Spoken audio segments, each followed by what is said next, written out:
গণতন্ত্র ফিরিয়ে আনা ও দেশের সংকট সমাধানে বিএনপির বর্ধিত সভা গুরুত্বপূর্ণ ভূমিকা রাখবে বলে মন্তব্য করেছেন বর্ধিত সভা বাস্তবায়ন মিডিয়া উপকমিটির আহ্বায়ক অধ্যাপক ডক্টর মওদুদ হোসেন আলমগীর পাভেল।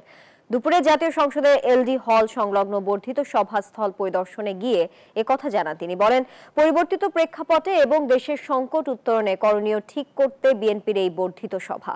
বিএনপির যুগ্ম মহাসচিব ও বর্ধিত সভা ব্যবস্থাপনা কমিটির আহ্বায়ক শহীদ উদ্দিন চৌধুরী আনি বলেন, দল ও জাতিকে ঐক্যবদ্ধ করে ষড়যন্ত্র মোকাবেলা করতে বর্ধিত সভায় নানা দিক নির্দেশনা দেবেন বিএনপির ভারপ্রাপ্ত চেয়ারম্যান তারেক রহমান।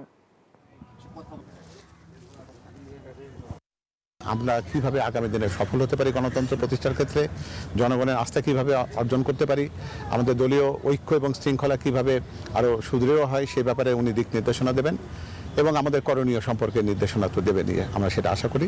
আগামী দিনে জাতির যে প্রত্যাশা, দেশে একটা স্বাভাবিক নির্বাচন, সাধারণ নির্বাচন যেটি চাওয়া, যেটি আমাদের খুব বেশি দরকার গণতন্ত্রের ভিতকে শক্তিশালী করার জন্য, সেই দিকে আমরা বেশি নজর দিচ্ছি। আমার বিশ্বাস, দেশে যদি একটা গণতান্ত্রিক ধারা অব্যাহত থাকে, জনগণের সরকার প্রতিষ্ঠিত হয়, তাহলে সকল ষড়যন্ত্রকে মোকাবেলা করে আমরা আমাদের টার্গেটে পৌঁছতে সক্ষম হব ইনশাআল্লাহ।